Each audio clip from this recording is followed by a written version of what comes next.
تعالوا نشوف إزاي الأدوية اللي بتنقذ حياتنا بتفضل نقية تماماً وقت التصنيع. يا ترى إزاي بنضمن أن كل حباية دواء بناخدها نظيفة وآمنة؟ في صناعة الدواء أكبر عدو هو التلوث، حتى لو مش بنشوفه بالعين. والحل بطل خفي اسمه نظام التنظيف الموضعي. طيب إيه هو ده؟ ببساطة نظام أوتوماتيكي بينظف كل حاجة من غير ما نفكها. النظام ده بينظف كل المعدات، التنكات، المواسير، الخلاطات، وحتى خطوط التعبئة. أهميته كبيرة جداً، بيمنع التلوث، يحافظ على جودة الذرة ويوفر وقت ومجهود. طيب النظام المعقد ده بيشتغل إزاي؟ تعالوا نشوف مكوناته الأساسية. عندنا تنكات للمياه والمحاليل القلوية والحمضية، ومعاهم ترومبة وسخانات وصمامات أوتوماتيكية.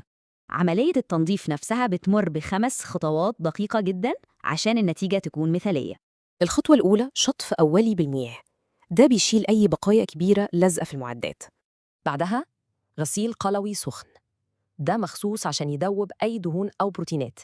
بعد كده شطف تاني عشان نتخلص من المحلول القلوي تماماً ونجهز للي بعده. ونيجي للغسيل الحملي، مهمته يشيل أي ترسبات معدنية أو أملاح متراكمة.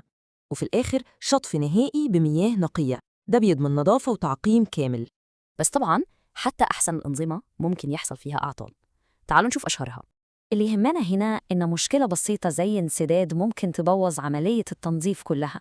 وده يخلينا نسأل، إيه هو السبب الرئيسي وراء أغلب مشاكل التلوث؟ الرقم كبير جداً، 90%. بس يا ترى الرقم ده بتاع إيه بالظبط؟ النقطة المهمة هنا إن أغلب التلوث مش بيجي من أعطال، لكن من تشغيل غلط للنظام. ده بيورينا قد إيه الدقة في التنظيف هي أساس سلامة أي دواء بيوصل لنا. وده يخلينا نسكر إيه تاني من التكنولوجيا بيضمن سلامة الأدوية اللي بنعتمد عليها كل يوم.